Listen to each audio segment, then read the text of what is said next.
Welcome friends, जय Siya Ram. Your success depends upon you. कहते हैं कि मन के हारे हार है और मन के जीते जीत है। यदि हम हार मान लेते हैं तो हार जाएंगे, और यदि हम ठान लेते हैं तो हम अवश्य जीत जाएंगे। Because the word success itself depends on its second letter, that is you। Second letter you पे डिपेंड करता है, तो सक्सेस खुद अगर यू पे डिपेंड करता है तो सक्सेस है वो आप पे डिपेंड करती है ना। अपनी सक्सेस को 100% पॉसिबिलिटी के साथ है वो क्रिएट कर सकते हो, विक्ट्री हासिल कर सकते हो। तो आज हम मॉडल्स की चर्चा कर लेते हैं। मनोदशा व्यक्त करने के अगले क्रम में आज हम पढ़ेंगे पॉसिबिलिटी यानी संभावना। हम बात करेंगे आज मे की, माइट की और मस्ट की। तो संभावना के लिए मे का प्रयोग होता है, माइट का भी होता है और मस्ट का भी होता है। जहां पर मोर पॉसिबिलिटी होती है, मोर पॉसिबिलिटी यानी ज्यादा संभावना, वहां पर मे का प्रयोग होता है। और जहां पर रिमोट पॉसिबिलिटी होती है, रिमोट कह सकते हो, लेस कह सकते हो,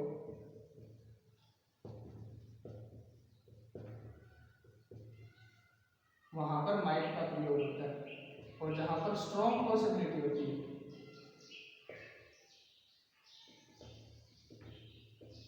स्ट्रॉन्ग पॉसिबिलिटी यानी ये काम तो होगा ही होगा, आपके पास 100% उसकी गारंटी होती है, तो वहां पर मस्ट का प्रयोग होता है। चलिए वाक्य में प्रयोग करके देखते हैं। जैसे there are clouds in the sky, it's may rain।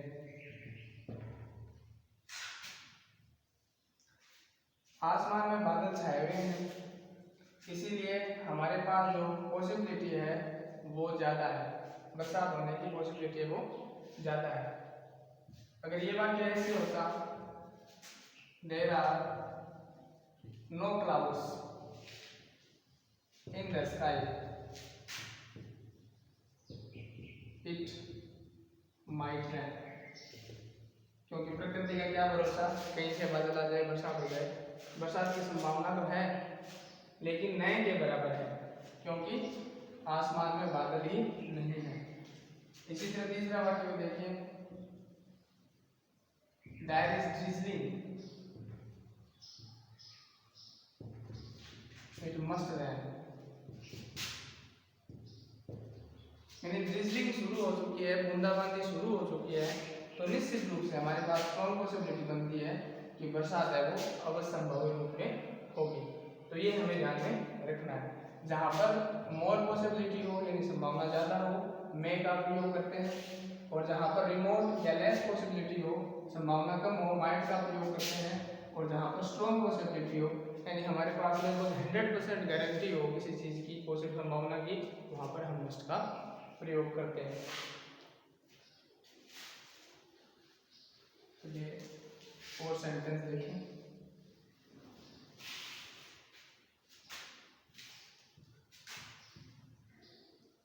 He stays in 5-star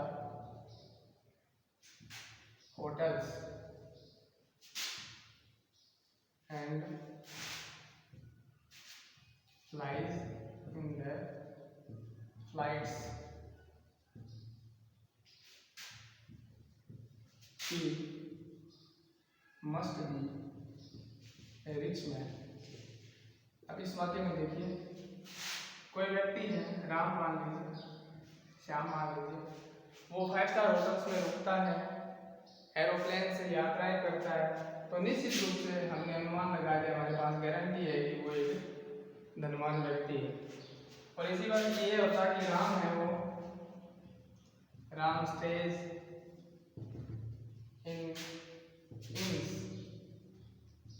राय में धर्मशाला में रुकता है एंड ट्रेवल्स बाय मोटर्स में ट्रेवल करता है। तो यहाँ पर अपना जो अनुमान होगा ही मे के साथ होगा, he may be a rich man. संभावना तो है भाई, बाहर यात्रा तो करता है, कम से कम मोटर्स में यात्रा करता है, सराय में रुकता है, तो धनवान तो है, लेकिन निश्चित रूप से हम नहीं कह सकते कि वो एकदम धनवान है। संभावना है, ज़्यादा संभावना है धनवान होने की, लेकिन इतनी संभावना नहीं है। इसी तरह हम जैसे वाक्य को देखें, Ram bags in the street,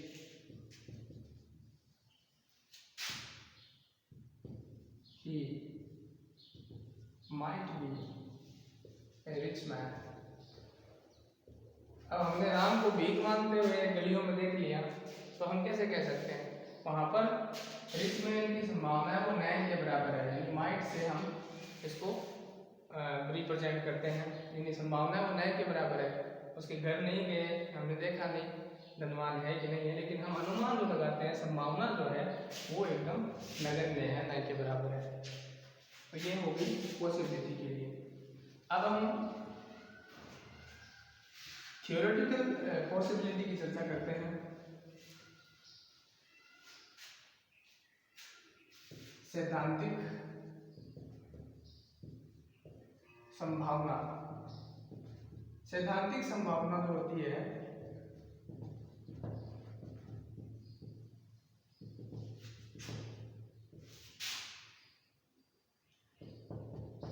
सैद्धांतिक संभावना जो होती है उसके लिए यूज होता है कैन, ये हमें ध्यान रखना। पॉसिबिलिटी की जनरल सेंस में मे, माइट और मस्ट का यूज होता है, लेकिन जहां पर सैद्धांतिक बात आती है, जहां पर सिद्धांत की बात आती है, यानी ऐसा हो सकता है, सिद्धांत है, ऐसा ऑथेंटिकली है, ये प्रूव्ड है बात, तो वहां पर हम संभावना के लिए कैन का प्रयोग करते हैं। या फिर ऐसे करो, ऐसी संभावना जो यूनिवर्सल है, यानी सबके साथ कॉमन होती है, वहां पर भी कैन का प्रयोग होता है। जैसे एग्जाम्पल की बात करूं, everyone can make a mistake, तो गलतियां हैं, गलती है वो कोई भी कर सकता है, ये सैद्धांतिक है, ह्यूमन नेचर है, इट्स ह्यूमन नेचर। तो यहाँ पर बात है वो सैद्धांतिक पॉसिबिलिटी की बनती है, इसलिए यहाँ पर मे, माइट, मस्ट का प्रयोग न करके हमने कैन का प्रयोग किया है। और एक होता है more than less possibility. More than less possibility का मतलब हो गया, यानी माइट न के बराबर है, इस माइट से भी बहुत ज्यादा कम, यानी एकदम ऐसे ही अंदाज में हम तुक्का लगाते हैं ना, ऐसे वहां पर कुड का प्रयोग होता है। तुक्का लगा दिया हमने, ऐसे ही मान लीजिए अचानक कहीं मॉल में फोन आ गया कि आपके मॉल में बम है, तो हमने तुक्का लगा दिया यहाँ होगा बम, वहाँ होगा बम, वहाँ होगा बम, तो वहां पर ऐसे तुक्का लगाने वाले जो संभावनाएं हैं वहां पर कुड का प्रयोग किया जाता है। जैसे देयर कुड बी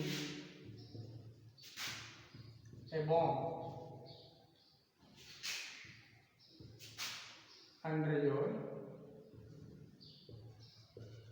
सीट, यानी हमने तुक्का लगा दिया, ऐसे तुक्का जहाँ पे लगाया जाता है वहां पे कुड का प्रयोग होता है। चलिए अब हम बात करते हैं परमिशन की।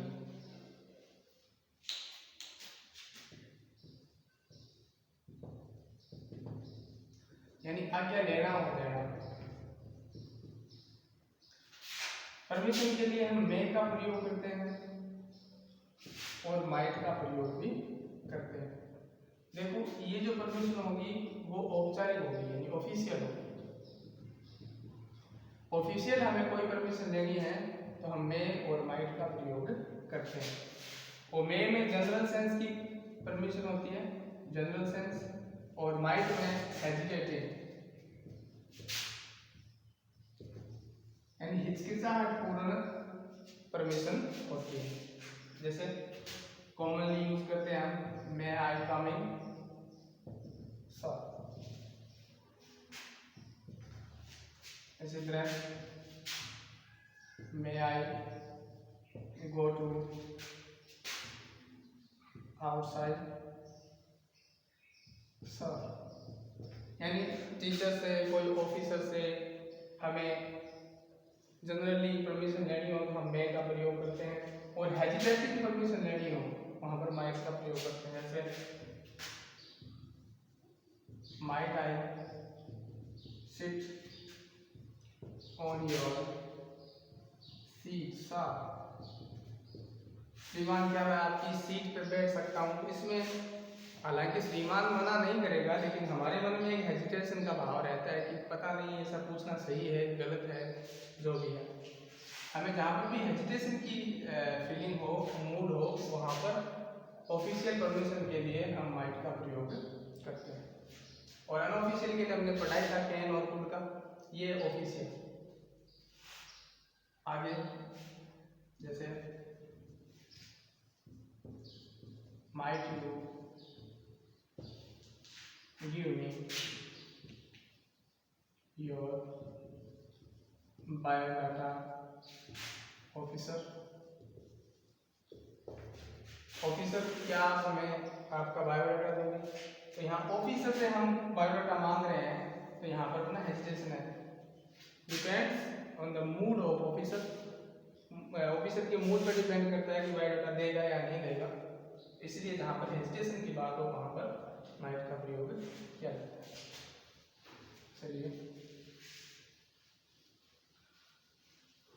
ऑपरेटिव सेंटेंस हमने पढ़ा ही था। ऑपरेटिव सेंटेंस में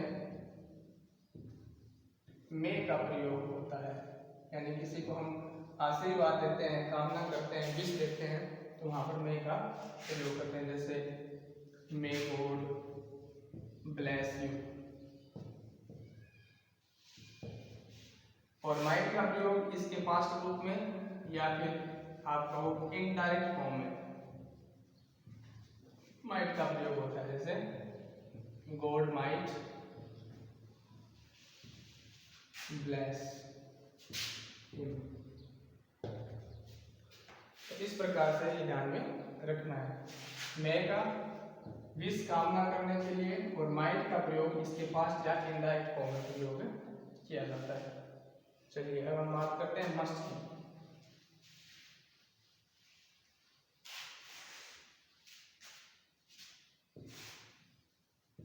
मस्ट की जहां पर पॉसिबिलिटी है वो 100% हो जाती है, वहां पर मस्ट का प्रयोग किया जाता है। जैसे बात करें Radha sings very melody, she must a singer. यानी वो बड़ी मधुर गाती है, इसलिए निश्चित रूप से वो एक गायक हैं, सिंगर हैं। अब हम इनके स्पोर्टिंग एरर्स की चर्चा करते हैं। स्पोर्टिंग एरर्स की बात करें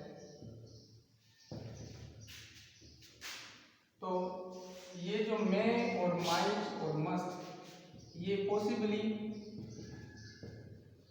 लाइकली इन वर्ड्स को रिप्रेजेंट करते हैं। तो कभी भी पॉसिबली और लाइकली के साथ मे, मस्ट और माइट का प्रयोग नहीं करना चाहिए, क्योंकि तब ये सुपरफ्लूअस हो जाते हैं। क्या हो जाएंगे? सुपरफ्लूअस हो जाएंगे, यानी मोर देन नीड हो जाएंगे सुपरफ्लूअस, और सुपरफ्लूअस हमेशा गलत होता है। जैसे बात करें राम लाइकली में गेट 100% मार्क्स। अब राम के बारे में हमें स्ट्रॉन्ग पॉसिबिलिटी है, तो यहाँ पर लाइकली के साथ मे का प्रयोग करना बिल्कुल गलत है। We have to remove the likely word. इसका सही हो जाएगा राम में गेट 100% मार्क्स। तो ये हमें ध्यान में रखना है। जैसे पॉसिबली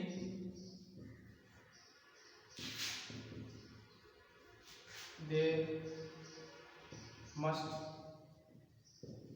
विन द मैच। हमने उनके मैच के विन होने की 100% गारंटी ली, 100% पॉसिबिलिटी ली है, तो यहाँ पर मस्ट का प्रयोग किया है। लेकिन शब्द जो पॉसिबली आया है इसके साथ मस्ट का प्रयोग करना एकदम गलत है। यहाँ पर सिर्फ मस्ट का प्रयोग होगा या फिर इनवर्स का, या तो आप इनवर्स के साथ इनवर्स का इंडिविजुअली प्रयोग करो या फिर मॉडल्स का प्रयोग करो। तो ये स्पोर्टिंग इवेंट के लिए बड़ा इश्यू होता है इन मॉडल्स के लिए। आई होप हम सभी ने समझा। नमस्कार।